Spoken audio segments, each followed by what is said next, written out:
How could a modest 1.6-liter engine born in the 1960s go on to shape the destiny of racing icons and tear through gravel rally stages across the globe?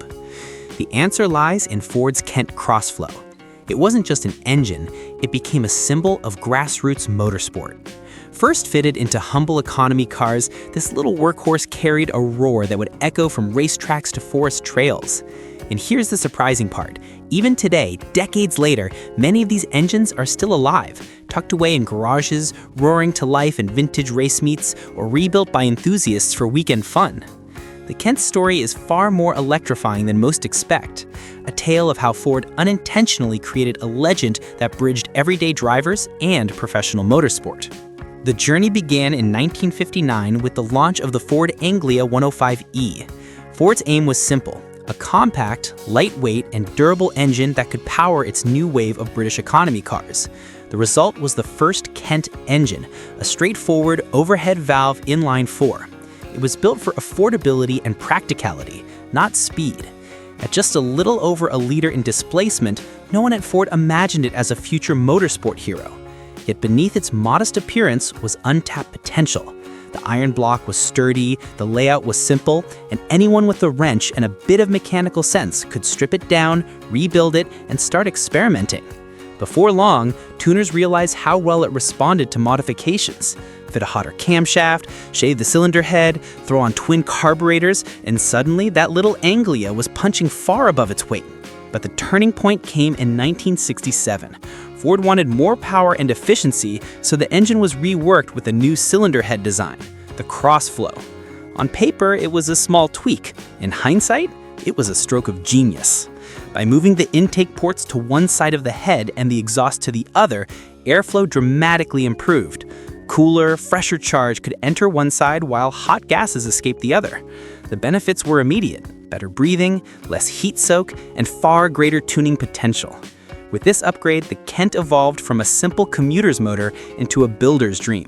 Its head flowed beautifully when ported, the block could withstand serious abuse, and its compact size fit into all sorts of chassis. Suddenly, ordinary drivers had a reliable, affordable platform they could turn into something fast and competitive. Horsepower doubled, then tripled with aggressive builds, reaching well beyond 150 horsepower in racing spec. The Kent wasn't just another small four-cylinder anymore.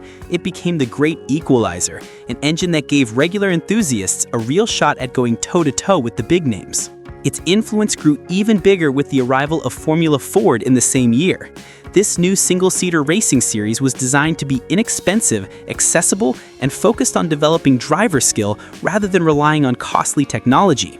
The chassis were light, the aerodynamics were simple, and the spotlight was squarely on the driver's ability. And powering these cars? The Kent Crossflow. It was chosen because it was cheap to run, easy to tune, and tough enough to handle the demands of wheel-to-wheel competition. Its torque-curved hot throttle control, its high-revving nature rewarded precision, and its responsiveness made every mistake immediately obvious. In fact, the Kent became the perfect teacher, brutally honest but fair.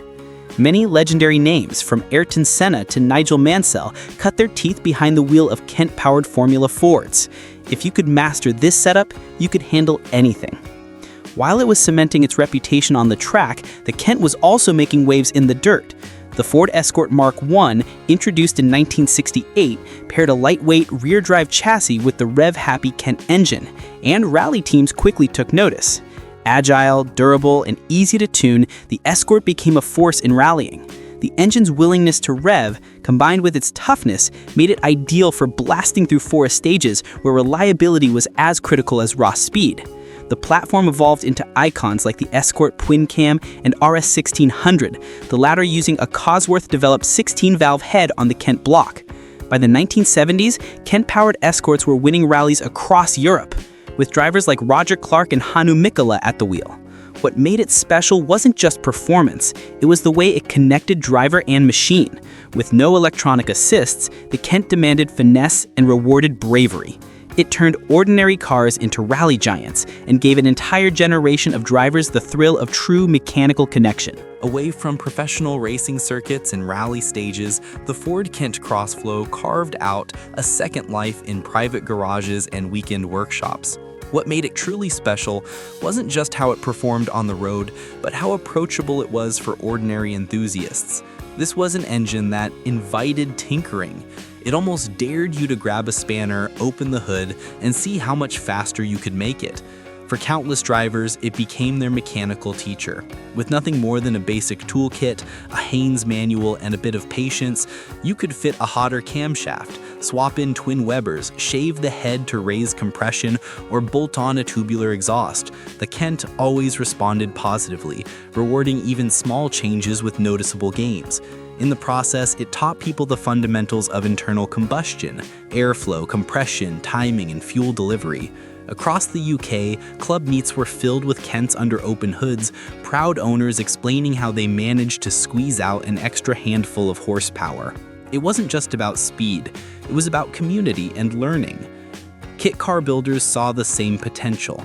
Companies like Caterham and Westfield embraced the Kent, pairing lightweight chassis with tuned crossflows to create machines that delivered pure, unfiltered driving joy.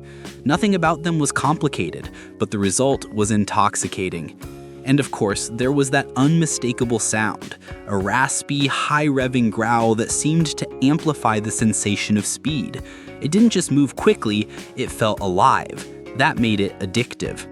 By the 1990s, however, the world was changing. Stricter emissions laws and rapidly advancing technology began pushing older engines like the Kent off the production line. Manufacturers shifted toward fuel injection, catalytic converters, and electronic management systems. Compared to that, the Kent, with its push rods and carburetors, looked outdated, not because it wasn't capable, but because it couldn't meet the new rules. Most engines from that era disappeared quietly, remembered only in books or scrapyards, but the Kent refused to die. Instead, it went underground, becoming a cult favorite. Rather than fading, it thrived in the hands of private builders and vintage racers. A whole industry grew up around it, supplying everything from brand new blocks built to original specs, to aftermarket heads with improved flow, forged pistons, and modern cam profiles. Some parts are faithful reproductions, others are updated to withstand today's fuels and power demands. Even now, there are workshops dedicated entirely to building Kents, refining them with decades of hard-earned knowledge. And in vintage Formula Ford, the Kent never left. It remains the soul of the series, not out of nostalgia, but because it still delivers exactly what drivers need: precision, balance, and a pure test of skill. Cars built in the 70s and 80s are still racing today with freshly built Kent engines under their hoods. Its presence isn't limited to historic racing either. You'll still find Crossflows in modern kit cars, resto mods, and quirky retro builds. In a world full of sensors, ECUs, and turbochargers, the Kent offers something refreshing: mechanical honesty. Every vibration, every rev, every response is raw and real. It's a reminder of a time when cars had personality, when performance came from wrenches and fuel rather than software and laptops. What makes the Kent more than just another old engine is its legacy. It's not a museum piece, it's alive because of the people who keep it alive. Generations of mechanics, racers, and hobbyists have passed down their knowledge, keeping the flame burning. Fathers teaching sons how to gap spark plugs, seasoned racers showing newcomers how to squeeze the most from a carburetor. It represents an era when performance was accessible, when you didn't need an engineering degree or a laptop to go fast. All you needed was determination, a set of tools, and maybe some parts scavenged from a scrapyard. And of course, there's that sound, that raw, barky growl that no computer could ever replicate. It's more than noise, it's mechanical music that brings back memories of rallies, club races, and late nights in cold garages. The Kent wasn't just an engine, it was a doorway into motorsport for ordinary people. It helped launch racing careers, dominated rally stages, and created countless stories of busted knuckles and big smiles.